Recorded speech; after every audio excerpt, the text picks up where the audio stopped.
లోక్సభ ఎన్నికల్లో BRS party ఒక్క seat కూడా గెలవకుండా 0 డిజిట్కే పరిమితం కావడంతో ఆ పార్టీ కార్యకర్తలు నాయకులు నిరాశలో ఉన్నారు. లోక్సభ ఎన్నికల గురించి బీఆర్ఎస్ అధిష్టానం ఎవరు కూడా స్పందించకపోవడంతో ఇంతకీ పార్టీలో ఏం జరుగుతుంది, కేసీఆర్ గారు, కేటీఆర్ గారు అలాగే హరీష్ రావు గారు లోక్సభ ఎన్నికల గురించి ఎందుకు మాట్లాడడం లేదు, కనీసం పోటీ చేసిన నాయకులతో కూడా ఎందుకు మాట్లాడడం లేదు, నిరాశలో ఉన్న కార్యకర్తల్లో ధైర్యం చెప్పాల్సిన బాధ్యతలు కేసీఆర్, కేటీఆర్, హరీష్ రావు పైన ఉంది.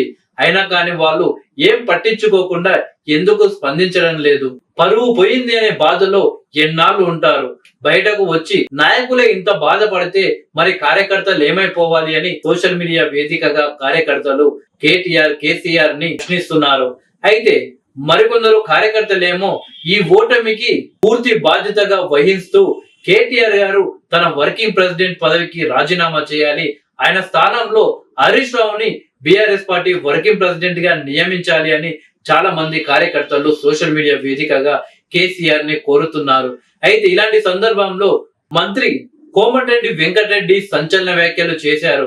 హరీష్ రావుకు కాంగ్రెస్ పార్టీ గురించి మాట్లాడే అర్హత లేనే లేదు, బీఆర్ఎస్ పార్టీ పని అయిపోయింది, బీఆర్ఎస్ పార్టీని బీజేపీలో విలీనం చేసే విధంగా అడుగులు పడుతున్నాయి, త్వరలోనే బీజేపీ పార్టీలో బీఆర్ఎస్ విలీనం కాబోతుంది అని కోమటిరెడ్డి వెంకటరెడ్డి గారు బిగ్ బాంబ్ పేల్చారు.